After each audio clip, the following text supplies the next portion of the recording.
Hello. So I don't do a huge amount of speaking at things like this. So I had a chat with a friend of mine the other day and I said, I've got a 20-minute slot. What's a good amount of slides for a 20-minute slot? And she said, 15 is pretty good. So what follows is 62 slides of raw content for you, which I'm told I can't get through in 20 minutes, but let's have a crack. I mean, that was one. Before we get going, that was one. Right, anyway, right.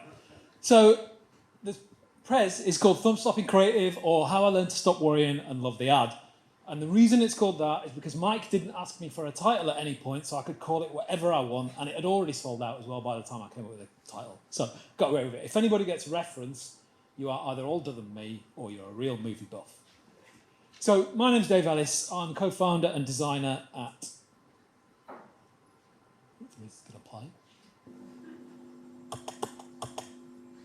Everything's fine. Everything's fine. Everything's fine. Everything's fine. Everything's fine. Everything's fine. Everything's fine. Everything's fine. Everything's fine. Everything's fine. Everything is fine. Everything's fine. Everything's fine. Everything's fine. Everything's fine. Everything's fine. Everything's fine. Everything's fine. Everything's fine. Everything's fine. Everything's fine. Everything's fine. Everything's fine. Everything's fine. Everything's fine. Hopefully you've got the name by now. So everything's fine. We're a motion design agency, really. We primarily work on explainer animations, social content, and social ads. We do a lot of other stuff, which is on screen as well, but primarily we work on anything that moves. Whenever I tell anyone we've got a motion agency, they just look at me blankly. They haven't got a clue. You guys are a little bit more of an audience that would understand, but it's a really difficult one for us. Well, that's enough about me anyway. We're here to talk about how we make thumb stopping creative today, it's a difficult one. Always difficult because, well, we'll get into why. I wanted to start with a stat, and I wanted a stat that kind of really emphasised how difficult it was, and what I wanted is how many ads people see on a daily basis, but all the numbers I was getting were anywhere between like 300 ads to like 2,500. And then I landed on this one. The average user scrolls 300 feet of content a day. Right, it's a huge amount of content to get through, right? Which means your little ad is going to have very little impact on them. It's really, really difficult to make that count. So it's going to be tough. What I did when Mike first talked to me about this presentation was I thought, I'll do my normal social scrolling. And every time I see a thumb stopping ad, I'm going to log it and I'm going to count how many I get to. And I did that, and it was about 2 months ago, so about 60 days when Mike first talked to me about this. Any guesses? Be brave on how many times my thumb stopped. Somebody go for it. 0. Bang on, 0. And you knew that because I gave it away anyway. You cheated there. It was none. With a slight little caveat, there's a little star on there because I did see 2 pieces of content that I really liked. Sadly, they weren't in my normal scrolling, so I kind of came about them in a roundabout way, knowing I was doing this presentation. And the hard cold truth is nobody wants to see your ad. They're not interested. They don't want anything to do with it. You're getting in the way of what they want to do, which is why it is so difficult to get your ad to resonate with people. Now, typically, when it comes to making creative ads, what you'll find is a load of best practices. You'll find people saying, you need to do these things to ensure your ad is going to land. And they're usually quite boring things. Get your brand out there up front really quickly. Show people them faces, add video movement. I'm not going to go through them all because they're really bland. And get your CTA in really early, right? And I don't disagree with these best practices at all. But you've got to ask yourself why they are there. And the reason they're there is because everybody knows they're going to scroll past your ad immediately. That's why you've got to get your logo there immediately. That's why it's got to be there up front. Nobody's going to pay any attention to your ad. So to me, they're kind of starting out with a defeatist mentality. And it doesn't work. If you start there, it doesn't work. Right? Don't rule out those best practices. They are useful, but come back to them at the end. Don't start there. Because you don't get this when you start there. I'm not going to run the whole thing, by the way. I'm sure you've all seen this before.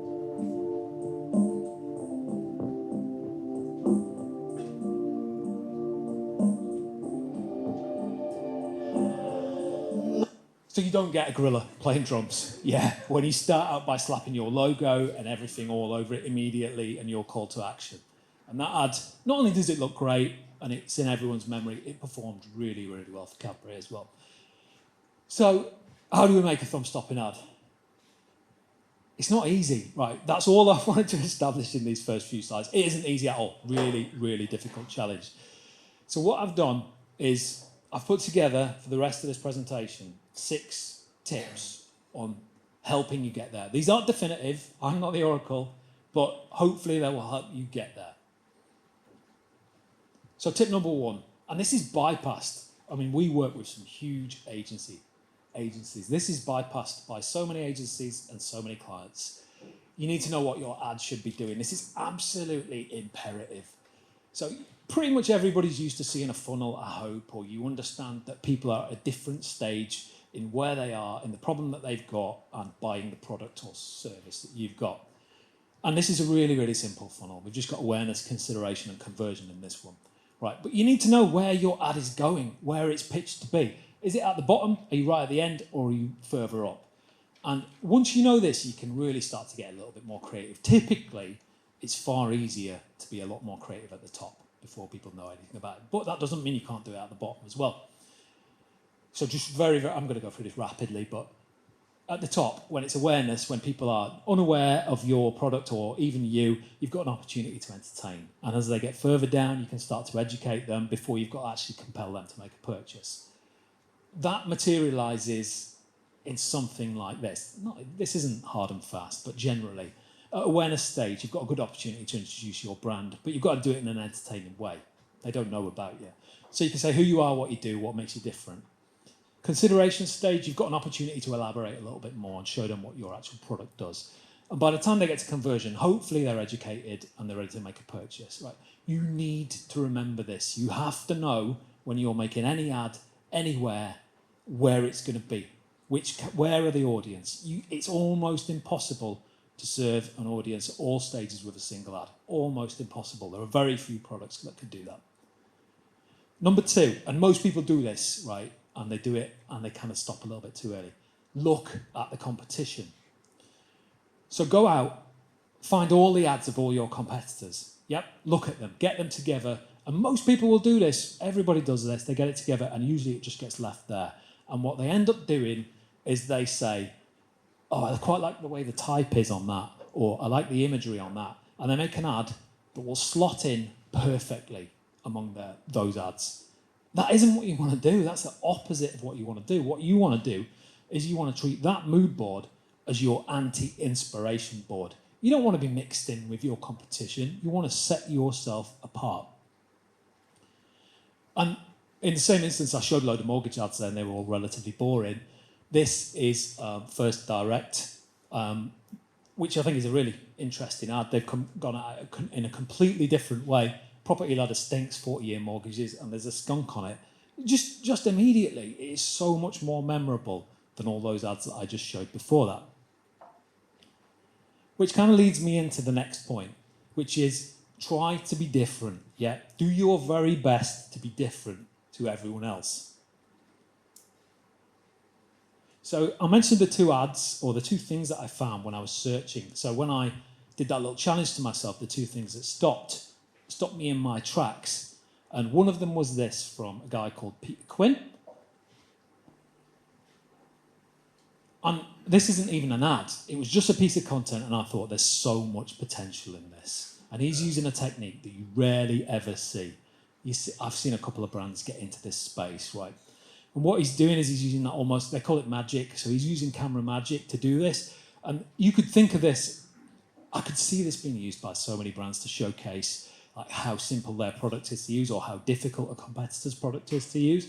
And that was one. And then the next one that I saw that I really liked was an ad for Sony memory cards.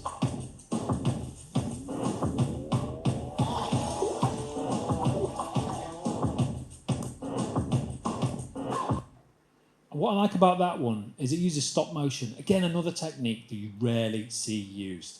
Really simple to do. But really effective, and it really shows the product off and like how it's tough in different environments. And if we go back to mortgages a second, so it's all right me showing Sony and a guy in LA walking around, but actually we were looking at mortgages earlier on, all the ads were really boring. Here's an ad from Habito, the mortgage kind of comparison service.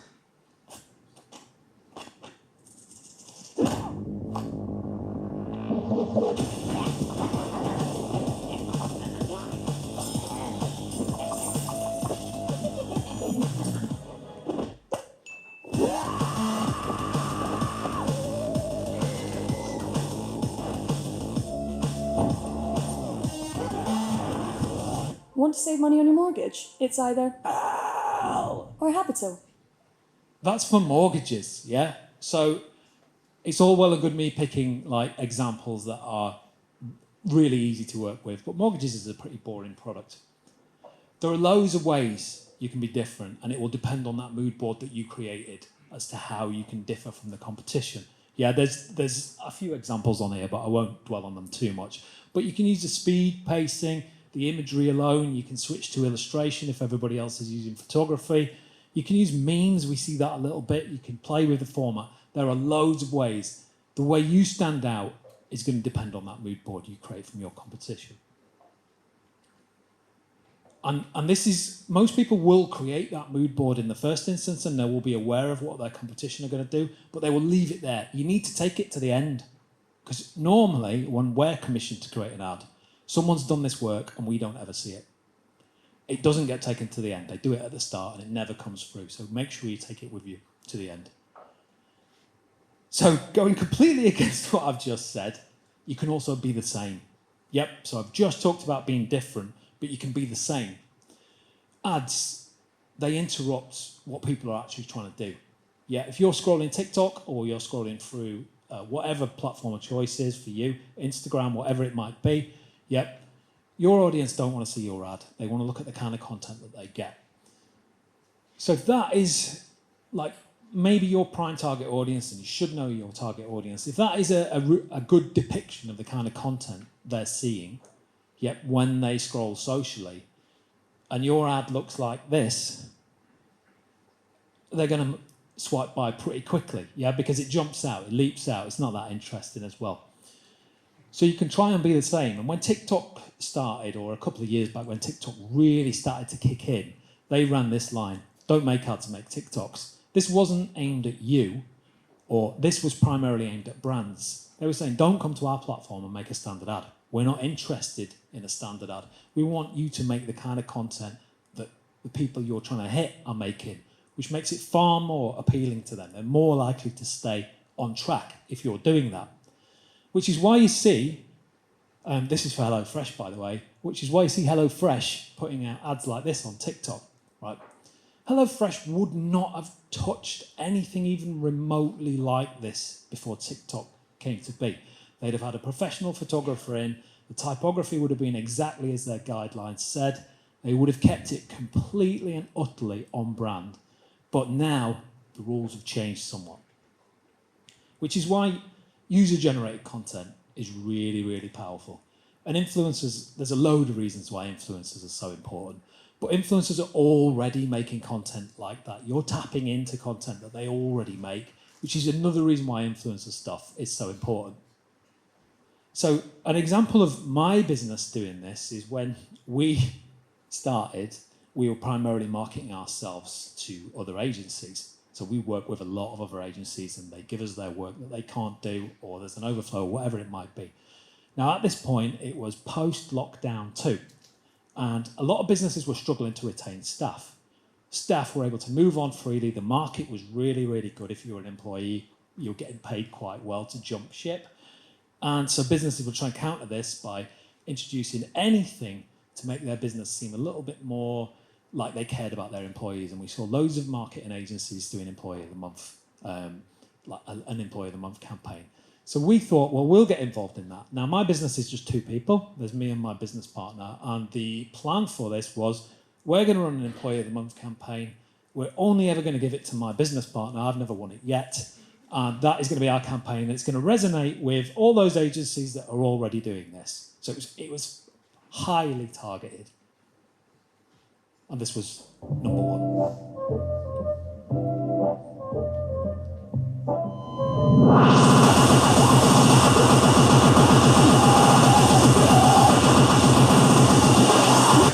I knew that was going to be loud.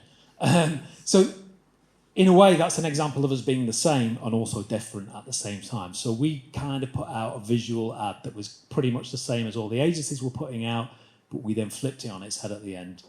I can't remember why my business partner is vomiting rainbows on that. I do remember it being part of the brief, though.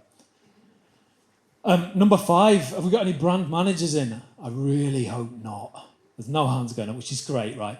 Ditch your brand guidelines. Get rid of them. They throttle a business and they throttle an ad. They really throttle ads so badly. Fortunately, we haven't got any brand managers in, so I don't have to apologise for that. Typically, they paint you into a corner. Yep, they give you, it's almost paint by numbers. They give you a format to create in something really, really dull. Any brand guidelines typically, and we get given them all the time. Sometimes we get ones that are one pages. I love a one-page brand guidelines. We've had brand guidelines that are 250 pages or more, right? Never read them, ever. Never read them. But what you get is, you might get, this is the kind of imagery our brand uses. We always use this kind of imagery. This is the typography we always use. We never venture away from that. Here are some of the devices that we might use to hold that text. There's your ad. It's dull immediately. You're done. You're out. Forget it. You completely lost straight away because you're adhering to brand guidelines so tightly, which is why you end up with ads that look like this. They're just boring, instantly boring. They don't need to be that boring. To quote Captain Hector Barbosa, or paraphrasing probably from Pirates of the Caribbean, The Black Pearl, and he's talking about the pirate code. The code is more what you call guidelines than actual rules. Brand guidelines should be flexible. You shouldn't have to stick to them rigidly, particularly when it comes to ads. They're great for boring stuff. They're not so hot when it comes to ads, when you really got to capture attention. And number 6, finally, and this could have been in way earlier, but it doesn't really matter where it comes in the order, invoke some kind of emotion. So ads with strong emotions, 4 times more likely to drive strong brand equity, and 4 times more likely to generate any kind of impact. Now, I haven't given the source for these because I don't really care. You can look around. They're more effective. Yeah, you'll find people say it's twice as effective, 3 times as effective, 4 times as effective. All we know is it works, yep, which is why you see so many brands jumping on it. And in terms of that, just a couple of quick examples without actually showing the ads. Apple have got a real tendency to show people using their products, creating memorable moments with cameras and things like that. Nike always showing like self-confidence, determination, drive to get through things. They're trying to invoke an emotion in you. And Coca-Cola, when they did their Share a Coke campaign, trying to hit that nostalgia vibe. It's really standard. And the easiest way, perhaps the easiest way to get some emotion in, because it's really difficult if you sell cement mixers to get emotion into your ads. They're fairly boring things. Is to put a story in there. Put it in some kind of story. Again, that sounds a lot easier than it is. A few ways you can kind of try and help get stories in is think about what the brand purpose is. Go back to why the brand was set up in the first place. If you need to speak to your boss about that, or the owner, or whoever it is, go and do that. Think about the problem you're solving. Almost every story is about overcoming something, about overcoming some problem or something that's impacting people. And you can do this by introducing a character, or you can do it by, and a character often makes it relatable as well. So you need to get beyond just showing the product. So to recap, I think I'm on about 20 minutes. How are we doing for time?